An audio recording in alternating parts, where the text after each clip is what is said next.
And that's why we started 3-4 years ago streaming the radio show live at prisonplanet.tv so that I could just have a camera on news articles or on legislation so I could say here.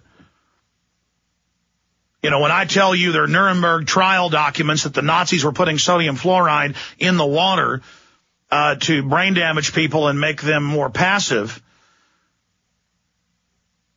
you know, here's the document. And so I'm not beating myself up, or anybody for that matter. You know, there's also just a frustration of there's so many people I want to save. There's so many people I want to warn because we're all in this together.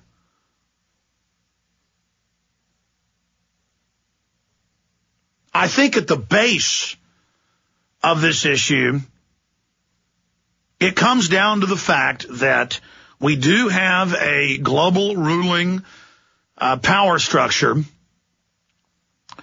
that does believe in eugenics and that wants to, and has openly stated they plan on, through a world government, put a, quote, police state in place to carry out the orderly extermination of at least 80% of the world's population.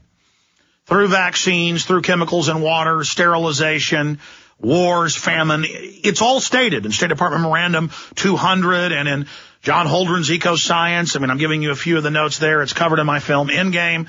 There's an online bibliography with hundreds of data points at whatistheendgame.com. And everything else just becomes a side issue. Oh, sure, it's interesting that Barney Frank is trying to now say that the Republican that just won that election in Hawaii, the first in 20 years, may not be a U.S. citizen. I mean, that's interesting talk radio. Look at these Democrat hypocrites. You know, they're trying to run around and say that this guy can't be in the Congress when they know full well he admits he wasn't born in the U.S. and that you don't have to be born in the U.S. You just have to be naturalized to be a member of Congress. You just can't be in the cabinet line for succession if the president is killed or incapacitated. Now, I mean, that's an interesting article dealing with just incredible hypocrisy. But what does it matter? I mean, what does that matter? What does an oil spill in the Gulf matter, even though it's going to hurt people financially? I mean, it is a bad thing. It's horrible. It's terrible. But what does it matter compared to we have a ruling class that openly wants to destroy all our liberties and freedoms and is incrementally taking their time gutting our society financially so we can be under their control?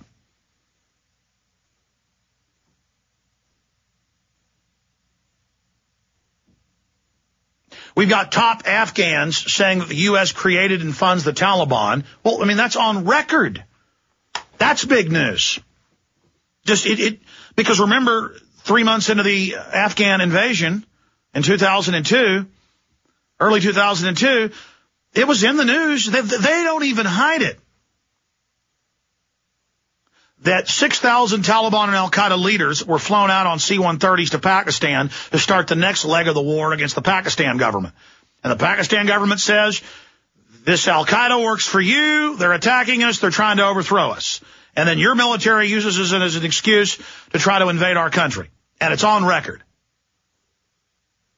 And it's on record that our government grows the opium. And it's on record the CIA comes out and says, yes, we're making fake bin Laden videos 3 days ago and puts it in the Washington Post like it's no big deal.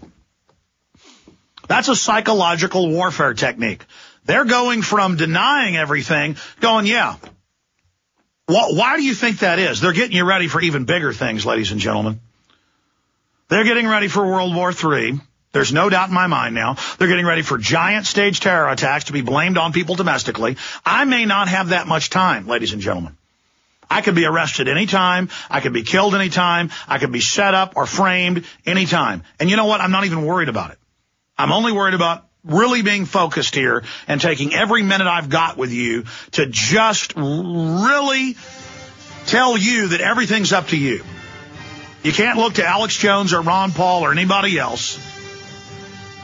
It is an idea of liberty and freedom and truth and understanding the scientific, psychological, and physical and spiritual assault that we are all under. I'm going to come back and I'm going to lay it out for you, ladies and gentlemen. Stay with us, please. This information is vital.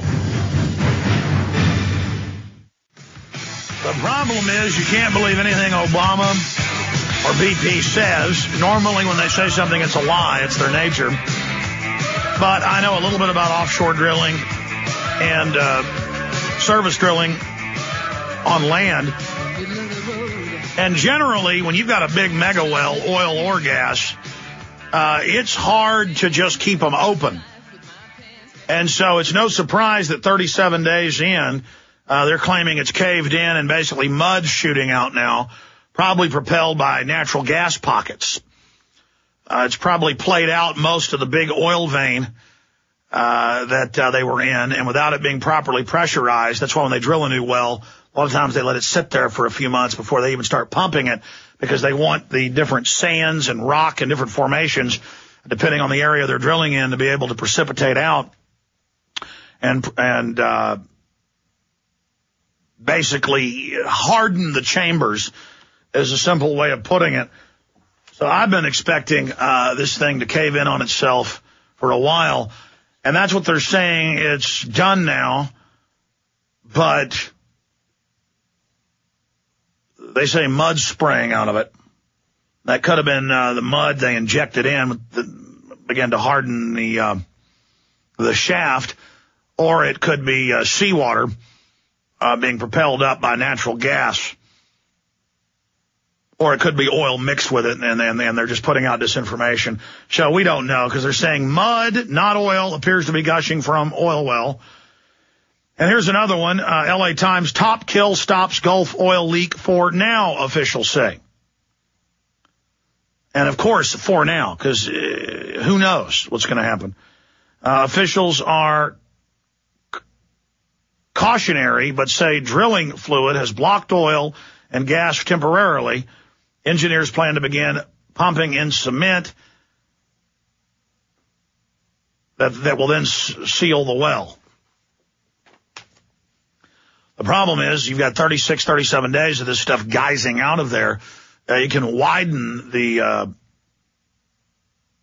entrance, the drill hole,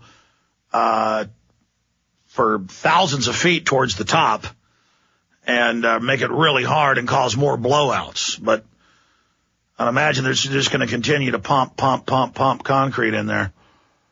But that's certainly some good news if it's true. But the problem is, you can't believe anything they say.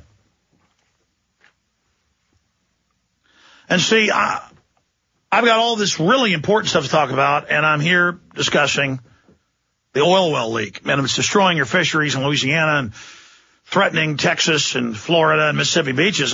Certainly, I live here in Texas. This affects us all. But at the end of the day, even a small nuclear exchange with North Korea between the South is not a big deal, even though it may kill 1 million people.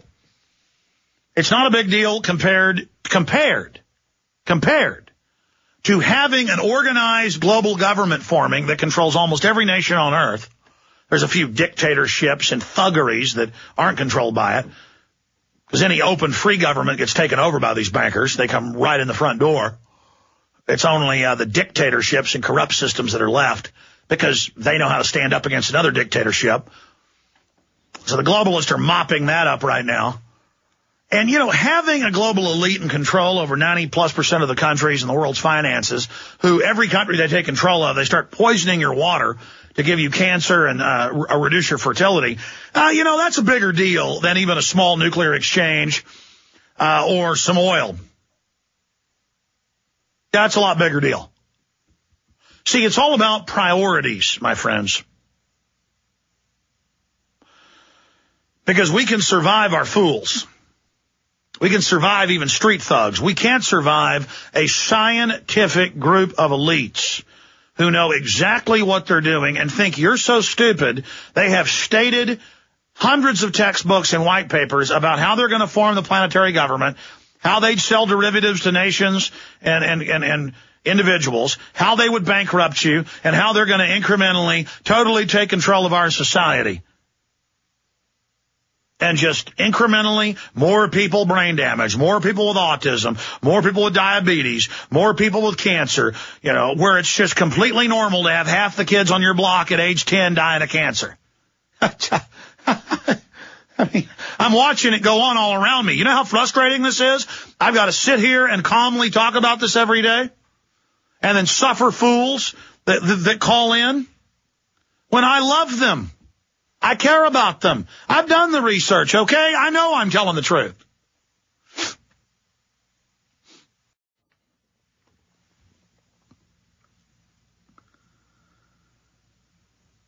It's just so heavy, to use the old 60s term. It's heavy. It's heavy. And it's